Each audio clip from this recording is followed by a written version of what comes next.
अस्सलामु अलैकुम वरहमतुल्लाह। आज हम बहुत टाइम के बाद मिल रहे हैं क्योंकि 10th का एग्ज़ाम होने जा रहा है from Saturday 20th of November. तो उसमें मैंने देखा कि डिज़ास्टर मैनेजमेंट को इस साल इंक्लूड किया गया है आपके बोर्ड एग्ज़ाम में। तो मैंने सोचा कि कुछ टॉपिक्स जो है जो आपको टच हो सकते हैं आपके एग्ज़ामिनेशन में, तो वो टॉपिक्स मैंने लिए हैं यहाँ पे। तो सबसे पहले हम डिस्कस करेंगे search and rescue. Search and rescue होता क्या है? ये एक प्लान्ड एक्टिविटी है जो परफॉर्म करता है, या कोई इंडिविजुअल कर सकता है परफॉर्म, या एक ग्रुप हो सकता है। ये उस ग्रुप में बहुत सारे इंडिविजुअल्स होंगे और वो स्पेशली ट्रेंड प्रोफेशनल्स होते हैं, वो ये एक्टिविटी परफॉर्म करते हैं। और ये एक्टिविटी किस टाइम पे वो परफॉर्म करते हैं? कोई कैजुअलिटी हो जाती है ड्यू टू डिज़ास्टर्स, या कोई एक्सीडेंट हो जाता है, या कोई किसी और चीज़ की वजह से कोई कैजुअलिटी हो जाती है, तो उस कैजुअलिटी को उस एडवर्स कंडीशन से, उस हार्श कंडीशन से निकाल कर एक सेफ़र प्लेस पे ले जाना, ये एक सर्च एंड रेस्क्यू टीम का काम होता है, इन इंडिविजुअल्स या इस ग्रुप का काम होता है। अब एक सर्च और रेस्क्यू टीम जो है, इस हर एक टीम का एक लीडर होता है। किसी भी टाइप की टीम ले लो आप, चाहे क्रिकेट टीम ले लो, फुटबॉल ले लो, कोई भी टीम ले लो आप, हर एक टीम का एक लीडर होता है। इसी तरीके से एक जो सर्च एंड रेस्क्यू टीम है उसका भी एक लीडर रहता है जो इनको डायरेक्शंस प्रोवाइड करता है, इंस्ट्रक्शंस प्रोवाइड करता है कि आपको आप क्या करना है, किस कंडीशन में आपको कैसे खुद को संभालना है, प्लस जो कैजुअलिटीज़ है, जो विक्टिम्स हैं, उनको कैसे आपको संभालना है। तो उसमें उस लीडर में, जो सर्च एंड रेस्क्यू टीम का एक लीडर होता है, उसमें कुछ क्वालिटीज़ होती है, कुछ कैरेक्टरिस्टिक्स होते हैं, या हम कह सकते हैं कुछ फीचर्स हो सकते हैं जो आपको एग्जामिनेशन में पूछे जा सकते हैं, maybe MCQ type question में पूछे जा सकते हैं। पहला जो है, he she should be a good organiser. ये ज़रूरी नहीं है कि एक सर्च एंड रेस्क्यू टीम का लीडर ये मेल ही होना चाहिए, इट्स नॉट नेसेसरी, ठीक है, ये एक फ़ीमेल भी हो सकती है। लेकिन उसमें जो पहली क्वालिटी होनी चाहिए, ही और she should be a good organiser. एक गुड ऑर्गेनाइज़र होना चाहिए वो, या होनी चाहिए वो, कि किस तरीके से वो अपनी टीम को ऑर्गेनाइज़ करे, किस तरीके से उनको वो डायरेक्शन प्रोवाइड करे, ठीक है। दूसरा क्या है, he she should be a moral booster. एक टीम लीडर का काम क्या होता है कि वो अपनी जो उसके जो टीम मेंबर्स होते हैं उनका जो मोरल जो है उसको बूस्ट करना चाहिए। वो पहले से ही मतलब जब कुछ ये एडवर्स कंडीशंस होती है, कुछ हार्श कंडीशंस को जब हमें फेस करना पड़ता है, लाइक फ्लड लाइक सिचुएशन, या कहीं पर अर्थक्वेक हो जाता है, बहुत सारी, अल्लाह बचाए, कि बहुत सारी डेड बॉडीज़ पड़ी हुई होती है। लेकिन उस टाइम पे इसी जो लीडर जो इस सर्च एंड रेस्क्यू टीम का होता है, इसका काम है अपने जो टीम मेंबर्स हैं उनका जो मोरल है वो बूस्ट करना, कि नहीं हमें ये करना है, हम करेंगे, ठीक है, हमें ये ज़रूरी करना है, ये हमारा काम है। तो ये इसका दूसरा कैरेक्टरिस्टिक है, या हम कहेंगे एक दूसरी क्वालिटी है। तीसरी चीज़ क्या है, he she should be a professional decision maker. हमेशा क्या रहता है, एक जो टीम कैप्टन रहता है, ये डिपेंड रहता है ये किस तरीके की डिसीजन लेगा। रिसेंटली आपने वर्ल्ड कप देखा होगा, T20 वर्ल्ड कप, वहाँ पर आपने देखा कि बहुत सारा क्रिटिसिज्म हुआ विराट कोहली की जो कैप्टनशिप है। मींस कि कैप्टनशिप पे क्या क्रिटिसिज्म हुआ कि इसने जो डिसीजंस लिए वो ठीक से नहीं लिए, ठीक है, या वो प्रॉपरली क्रिकेट नहीं खेल पा रहा है because of the weak decision making. तो यहाँ पर भी ये चीज़ हमें देखनी है कि जो ये सर्च एंड रेस्क्यू टीम का जो टीम लीडर होता है, ये एक प्रोफेशनल डिसीजन मेकर होना चाहिए। प्रोफेशनल डिसीजन मेकर कि जो भी ये डिसीजन लेगा, that decision should be fruitful to his team members और फॉर द विक्टिम्स, ठीक है। जो भी कोई होगा या एडमिनिस्ट्रेशन होगी, उनके लिए ये फ्रूटफुल होनी चाहिए जो भी ये डिसीजन लेगा। उसके बाद हम देखते हैं कि जो सर्च एंड रेस्क्यू टीम है उनके कुछ ऑब्जेक्टिव्स होते हैं। वो ऑब्जेक्टिव्स क्या है? पहला ऑब्जेक्टिव है, search the victims in debris and timely rescue to safety. पहला काम जो है, जब सर्च एंड रेस्क्यू टीम जो है वो जहाँ पर डिज़ास्टर आया है या कोई कैजुअलिटीज़ है, कोई एक्सीडेंट हुआ है, उस स्पॉट पे पहुंच जाते हैं। इनका पहला काम क्या है कि डेब्रिस जो वहाँ पर मलबा पड़ा हुआ होगा उसको उसके अंदर से विक्टिम्स जो हैं उसके अंदर से उस डेब्रिस को से उनको ढूंढना है, उन विक्टिम्स को ढूंढना है और टाइमली ऑन टाइम उनको रेस्क्यू करना है to safer places. Safer places मतलब उस जगह से दूर ले जाना है इनको जहाँ पर वो विक्टिम्स जो है वो जो कैजुअल्टीज़ है वो क्या है वो सेफ़ रहेगी। कैजुअल्टीज़ मतलब कि अब अगर कोई डेड बॉडी है, कोई किसी की डेथ हो जाती है ड्यू टू द डिज़ास्टर, उसको निकालना, उसकी डेड बॉडी को निकालना और दूर किसी जगह पे ले जाना, या कोई इंजर्ड हुआ है, कोई विक्टिम है जो अभी जिसके अंदर वो जान बची होगी उसको सेफ़र प्लेस पे पहुंचाना। सबसे पहला इनका ऑब्जेक्टिव यही है। दूसरा क्या होता है इनका काम, to provide first aid to victims and transport them to hospitals. अगर अब इनको लगता है कि कोई ऐसा विक्टिम है, ठीक है, इसको इंजरी हुई है, तो इनको क्या करना है, इनको उन विक्टिम्स को फर्स्ट एड प्रोवाइड करना है और उसके बाद इनको ट्रांसपोर्ट करना है उन विक्टिम्स को टू हॉस्पिटल्स। ये दूसरा काम है इनका। तीसरा क्या है, help administration in recover, hand over and dispose of dead bodies to prevent spread of diseases. कि जो एडमिनिस्ट्रेशन है, चाहे वो डिस्ट्रिक्ट एडमिनिस्ट्रेशन हो या जो कंट्री की एडमिनिस्ट्रेशन हो, स्टेट एडमिनिस्ट्रेशन हो, इस सर्च एंड रेस्क्यू टीम का ये तीसरा ऑब्जेक्टिव है कि इनकी हेल्प करना। हेल्प किस चीज़ में करना, कि जो डेड बॉडीज़ है जो डेब्रिस के अंदर पड़ी हुई होगी उनको रिकवर करना, उसके बाद इनको हैंड ओवर करना एडमिनिस्ट्रेशन को, या उसके बाद अब कोई ऐसी डेड बॉडी होती है जिसका कोई मतलब वारिस नहीं निकलता है, ठीक है, कोई किन नहीं निकलता है, तो उसके बाद क्या है उसको डिस्पोज ऑफ करना, या हर एक बॉडी को डिस्पोज ऑफ करना है। क्यों डिस्पोज ऑफ क्यों करना है, कि यहाँ पर सिर्फ ह्यूमन बॉडीज़ ही जितनी नहीं होगी, एनिमल्स भी जो है जिनकी डेथ हुई होगी उनको डिस्पोज ऑफ करना, ताकि जो डिजीज़ फैलने का, बीमारियाँ फैलने का खतरा ना रहे। ये इनका तीसरा काम होता है।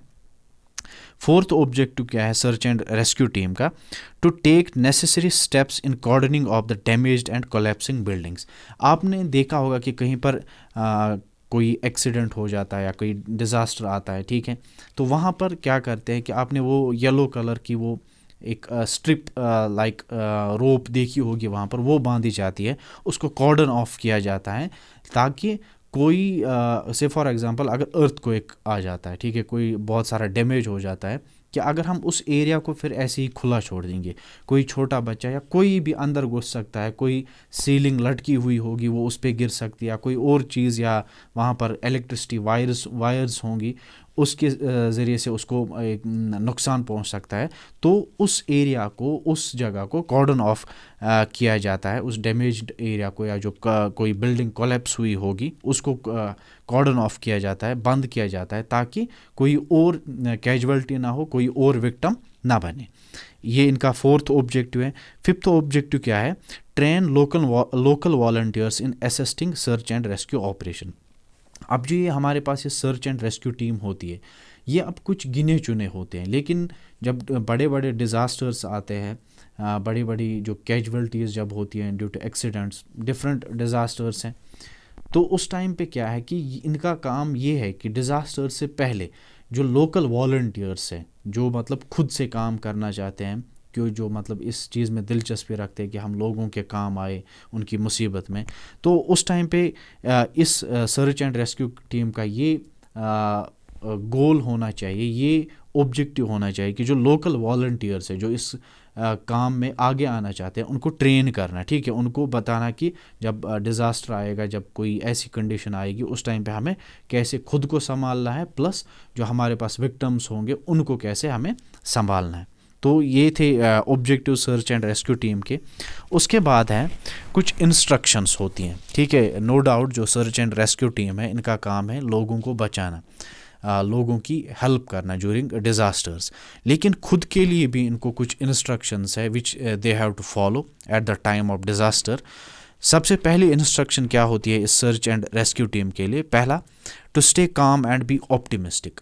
मतलब इसमें हड़बड़ी नहीं होनी चाहिए, मतलब ये नहीं कि अब ये करे वो करे, कौन सी चीज़ करे, ये चीज़ इनमें नहीं होनी चाहिए, इसमें कामनेस होनी चाहिए, ठीक है, कामनेस होनी चाहिए एंड बी ऑप्टिमिस्टिक। ऑप्टिमिस्टिक हमेशा पॉजिटिव, ये ज़रूरी नहीं है कि सर्च एंड रेस्क्यू टीम के लिए ये पॉइंट हम रखेंगे, नहीं, ये हर उस एक इंसान के लिए है जो अपनी लाइफ जी रहा है, निकाल रहा है किसी भी तरीके से। बहुत सारी मतलब ऊपर नीचे हो सकता है अपनी लाइफ में, मतलब कोई कभी अप पे जाएंगे, कभी डाउन हो जाएगी हमारी लाइफ। तो उस टाइम पे भी क्या हमें करना है कि ऑप्टिमिस्टिक रहना है, पॉजिटिव रहना है, कि हमेशा नेगेटिव नहीं सोचना है, हमेशा सोचना है कि पॉजिटिव ही रहना है कि अच्छा होगा। ये नहीं होगा सोचना है कि नहीं अब बुरा होगा, ये होगा वो होगा, नहीं, हमेशा सोचना है कि नहीं ठीक होगा और सब बचे हुए होंगे।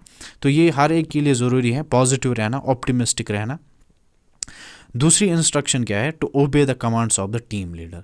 जो अभी हमने देखा कि जो टीम लीडर है, जो ये कमांड अपनी टीम मेंबर्स को प्रोवाइड करेगा, वो उनको ओबे करनी ही करनी है। Wear all safety equipment including helmet. जो भी ये सर्च एंड रेस्क्यू टीम के जो मेंबर्स होंगे इंक्लूडिंग टीम लीडर, हर एक सेफ्टी इक्विपमेंट इनको पहन के रखना है, ठीक है, इंक्लूडिंग हेलमेट, ताकि जब ये खुद पहले सेफ़ रहेंगे, फिर उसके बाद ये बाकियों को सेफ़ एरियाज़ तक ले जा सकते हैं या उनको बचा सकते हैं। Fourth one is listen to all possible sounds like crying, alarms for help. क्या होता है कि जब विक्टिम्स वगैरह ये डेब्रिस के नीचे दबे हुए होंगे, तो इनको ऐसे खुद काम रहना है, ऐसे अवेयर रहना है, इनको हर एक साउंड इनको नोटिस करना है। कहीं पर अलार्म होगा या कोई नीचे मलबे के नीचे से चीख रहा होगा, ठीक है, वो हर एक चीज़ इनको सुननी है। Treat all wires and cables as live wires. जब भी कोई डिज़ास्टर आता है तो वहाँ पर जो वायर्स हैं, इलेक्ट्रिसिटी वायर्स होंगे या किसी भी टाइप की केबल होंगी, नो डाउट हम ये कहेंगे कि उस टाइम पे इलेक्ट्रिसिटी नहीं होगी, but we have to act as कि ये लाइव वायर्स है, कि इनमें इलेक्ट्रिसिटी है, इनमें बिजली है, इनमें करंट है, तो ऐसे हमें एक्ट करना है।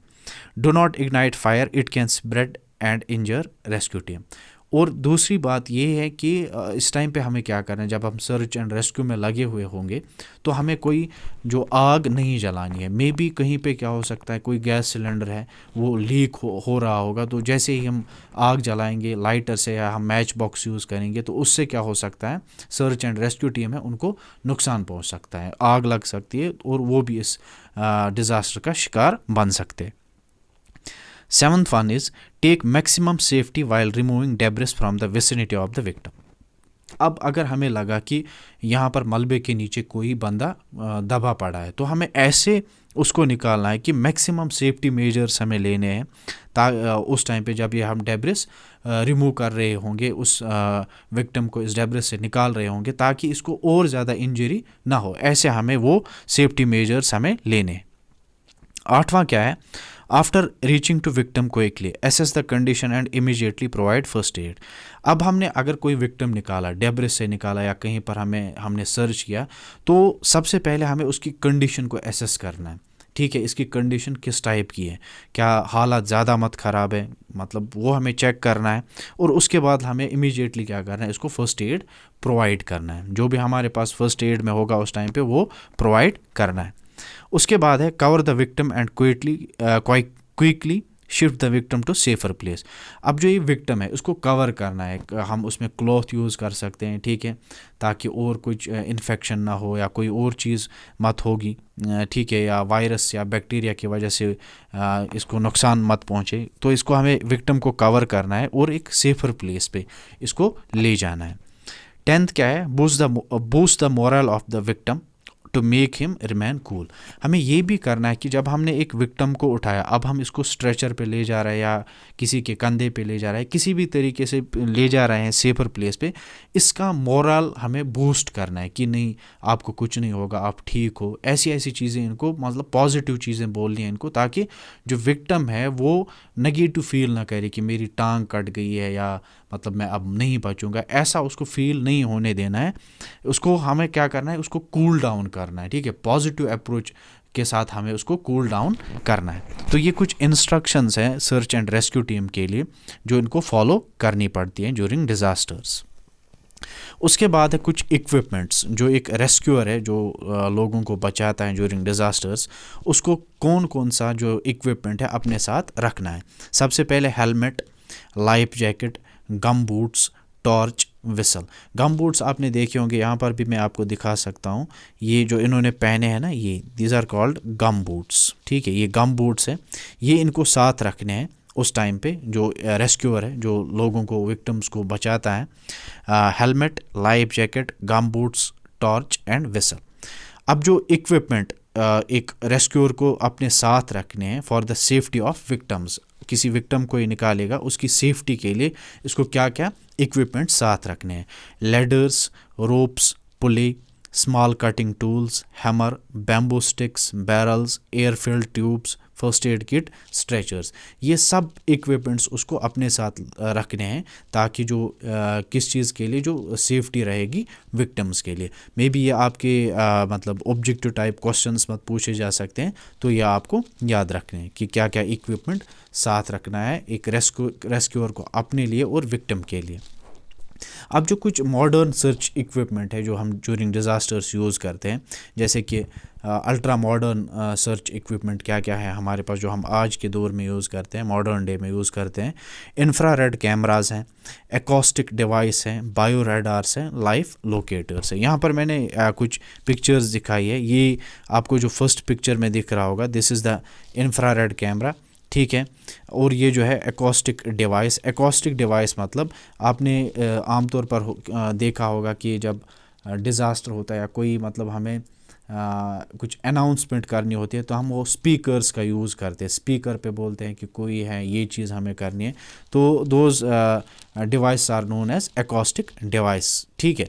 उसके बाद जो है बायो रेडार्स, बायो रेडार्स आपने देखा होगा शिप्स में लगा हुआ होता है, एरोप्लेन्स में लगा हुआ होता है। ये रेडार्स है, ये किसी भी ऑब्जेक्ट को मतलब सर्च करते हैं कि कहाँ पे, अगर वो किसी चीज़ के पीछे छुपा भी होगा वो उसको ढूंढ निकालते हैं, दीज बायो रेडार्स, ठीक है। उसके बाद है हमारे पास एक जो नया ही डिवाइस आ चुका है जिसको हम कहते हैं लाइफ लोकेटर्स। आप देख सकते हैं यहाँ पर ये this is called the life locator. ये डिवाइस है कि यहाँ पर ये एक ड्रिल कर रहे हैं, उस ड्रिल में ये क्या दिखा रहा है कि यहाँ पर एक स्लैब का टुकड़ा है, इसके नीचे अगर कोई है तो इस डिवाइस के ज़रिए से हम पता लगा सकते हैं कि इस स्लैब के नीचे है कोई है, इस जो ये डेब्रिस पड़ा हुआ है यहाँ नीचे है कोई कि नहीं। ये अल्ट्रा मॉडर्न सर्च इक्विपमेंट्स है। उसके बाद है फर्स्ट एड। फर्स्ट एड होता क्या है?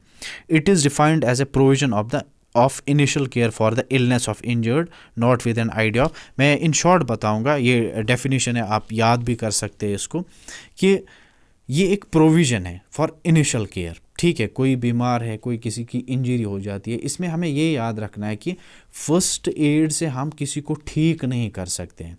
ये हम सिर्फ किस चीज़ के लिए फ़र्स्ट एड यूज़ करते हैं कि हम उसको एक केयर प्रोवाइड करें ताकि जब तक ये यहाँ है, यहाँ हमें इसको इस जगह से मूव करना है टुवर्ड्स हॉस्पिटल, जब तक मेडिकल हेल्प हमें रिसीव नहीं हो जाती तब तक हम इस फर्स्ट एड का यूज़ करते हैं ताकि इसको थोड़ी सी राहत मिले। पूरी तरह हम इसको फर्स्ट एड के ज़रिए से ठीक नहीं कर सकते, इट जस्ट है प्रोविज़न, ठीक है। तो ये प्रोविज़न हम फॉलो करते हैं किस चीज़ के लिए? एन आइडिया ऑफ क्योर, ठीक है, मतलब इसको कुछ राहत पहुंचाने के लिए, but to prevent further harm to the victim till medical help is received, कि ये कि इसको और ज़्यादा नुकसान ना हो, तब उस टाइम पे हम फर्स्ट एड यूज़ करते हैं जब तक हमारे पास मेडिकल जो हेल्प है, मेडिकल टीम वो अप्रोच ना करें, तो उस टाइम पे हम फर्स्ट एड का यूज़ करते हैं। उसके बाद है action plan for first aid provider. जो फर्स्ट एड प्रोवाइड कर रहा है तो उसके लिए एक एक्शन प्लान है, उसको क्या करना है, किस तरीके से उसको ये जो फर्स्ट एड है वो यूज़ करना है। First aid providers must follow, कुछ चीज़ें उसको फॉलो करनी पड़ती है जिसको मैं कहता हूँ डॉक्टर ABC, DRABC। डी जो इसकी जो ये आपको पूछा भी जा सकता है what is the full form of DRABC, मतलब मैंने इसको निकाला है doctor ABC। D danger, R response, A airway, B breathing, C circulation. अब पहले हम देखेंगे D एंड R। D जो है चेक फॉर सॉरी यहाँ पर डेंजर आया है, ये डेंजर है, check for danger around victim and care provider, ठीक है। जो ये केयर प्रोवाइडर मतलब जो फर्स्ट एड प्रोवाइडर है इसको पहले ये चेक करना है, या जो इसके पास ये जो विक्टिम पड़ा है कि आसपास इसके सराउंडिंग में कोई डेंजर मत है, ठीक है, कोई ऐसी चीज़ मत है जो इसको नुकसान पहुंचा सकती है, ये इसको चेक करना है। फिर है R response, check for response of victim, is victim conscious, ठीक है, जो विक्टिम है इसको चेक करना है इसका रेस्पॉन्स कि ये अपने होश व हवासात में है, इस विक्टिम अनकॉन्शियस में भी, ये बेहोश भी हो सकता है, ठीक है, ये फेंट हो भी सकता है, तो ये भी इसको चेक करना है। उसके बाद है एयरवे, ब्रीदिंग एंड सर्कुलेशन। अब जब इसने डी भी चेक किया, आर भी चेक किया, अब है एयरवे। एयरवे मतलब इसका जो मुंह में होता क्या है कि सलाइवा जमा हुआ होता है मुंह में, तो इसका जो एयरवे है वो ब्लॉक हो सकता है इससे, या कुछ डस्ट जा सकता है इसकी नोज़ में, उससे भी ब्लॉक हो सकता है। तो सबसे पहले इसको एयरवे, जहाँ से मतलब ये सांस जो ये विक्टिम है अंदर ले सकता है, ये इसको चेक करना है कि ये साफ़ है या किसी चीज़ से ब्लॉक मत हुआ है, ये चीज़ उसको चेक करनी है।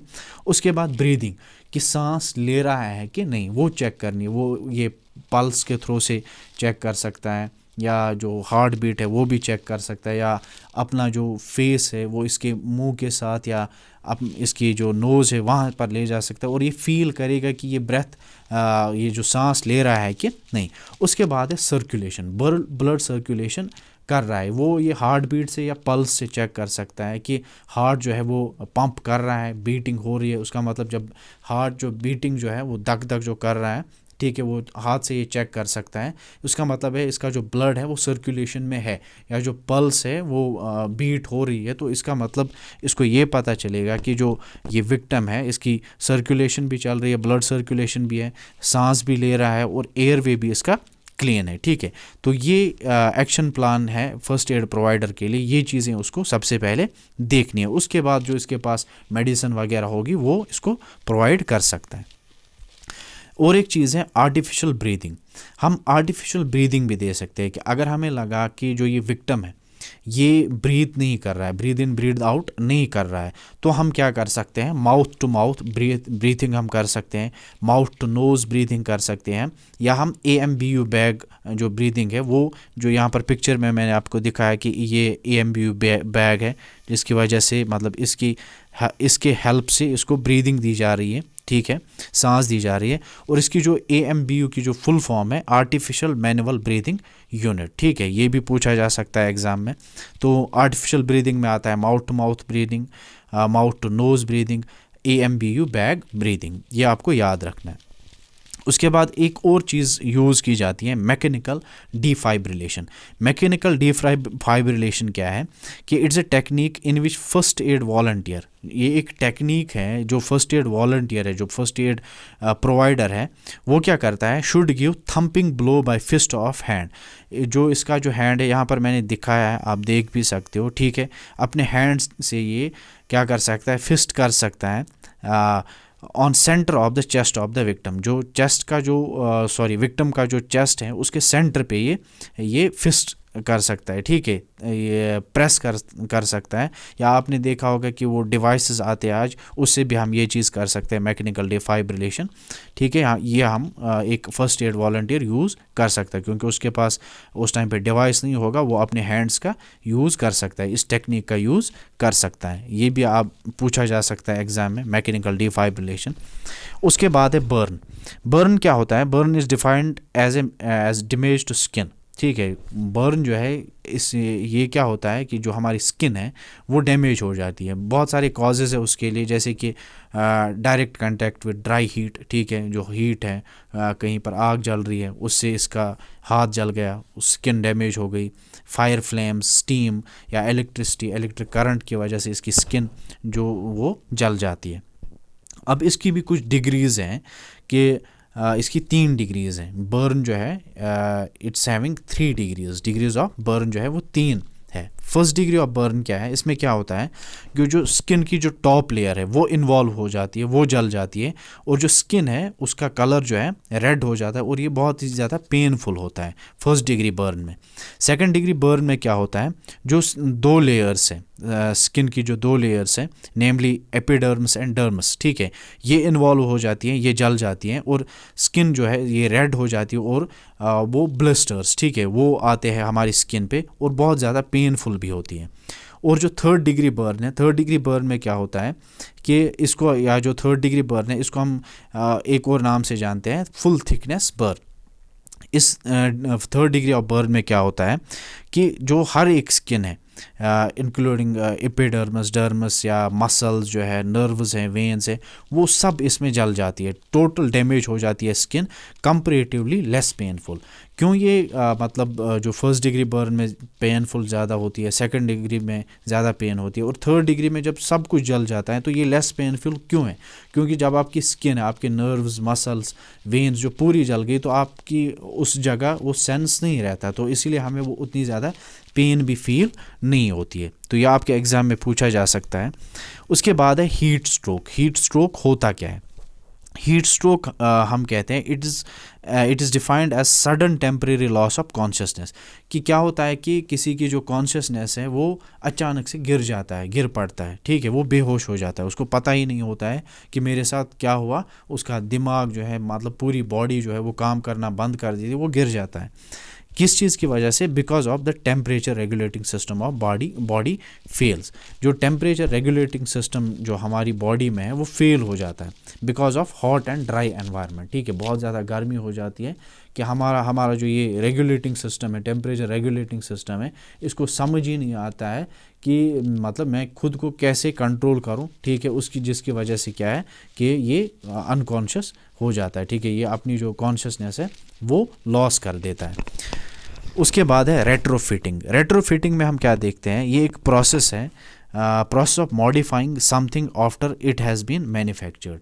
कि मोस्टली रेट्रोफिटिंग बिल्डिंग्स में की जाती है कि कोई कंस्ट्रक्टर है, इसने कोई बिल्डिंग बनाई, ठीक है, उसके बाद ये इसमें देखा जाता है कि ये जो बिल्डिंग है ये सेफ़ नहीं है, अगर इसको सेफ़ करना है तो हम इसमें कुछ मॉडिफिकेशन करते हैं ताकि ये आगे जो जनरेशन्स जो यहाँ पर लोग रहने वाले हैं वो सेफ़ रहें, ठीक है। उस टेक्निक को, उस प्रोसेस को हम कहते हैं रेट्रोफिटिंग। यहाँ पर मैं आपको एक और बात बताऊँगा, एक बेसिक लाइफ सपोर्ट BLS, ठीक है, आपसे ये पूछा जा सकता है, मे बी ये एब्रीवेशन है, BSL आपको आएगा। से फॉर एग्जांपल आपको आएगा what is the full form of BSL। इसकी जो फुल फॉर्म है that is basic life support. यहाँ पर आप कंफ्यूजन नहीं हो जाना कि BSL है तो कैसे हुआ BLS, बेसिक लाइफ सपोर्ट कैसे हुआ। ये इसकी बुक में यही फुल फॉर्म है, BSL इसकी फुल फॉर्म है बेसिक लाइफ सपोर्ट, या NDMA, national disaster management authority. ये कुछ एब्रीवेशंस आपसे पूछी जा सकती है, या जो हमें बिल्डिंग्स वगैरह बनानी होती है वो किस शेप में हम बना सकते हैं, वो हम L शेप में बना सकते हैं, T शेप में बना सकते हैं, U शेप में बना सकते हैं, या X शेप में हम बना सकते हैं, ये सभी बिल्डिंग्स वगैरह, ठीक है। तो मे बी जो मैंने इम्पोर्टेंट समझा जो इस डिज़ास्टर मैनेजमेंट में आपसे पूछा जा सकता है वो मैंने यहाँ पर आपको बता दी।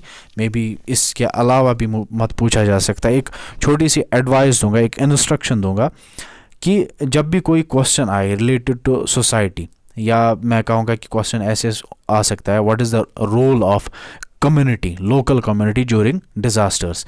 जब ऐसा क्वेश्चन आपको आए तो उस टाइम पे आपको पूरी कम्युनिटी को अपने सामने नहीं रखना, आपको खुद को उस टाइम पे अपने सामने रखना है कि अगर डिज़ास्टर आता है तो उस टाइम पे मैं क्या करूँगा।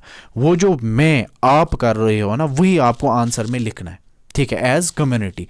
जब वो आप लिखोगे ना आपके पास खुद से आंसर उस क्वेश्चन का बन जाएगा। ऐसे ऐसे बहुत सारे क्वेश्चंस पूछे जा सकते हैं, तो खुद को एनालाइज करो उस टाइम पे, न कि कम्युनिटी क्या करेगी उस टाइम पे, ये चीज़ नहीं देखनी है। बस ये देखना है कि मैं क्या करूँगा, वही जो आप करोगे वही चीज़ आपको आंसर में डालनी है। ये मेरी तरफ से आपको एक एडवाइस है।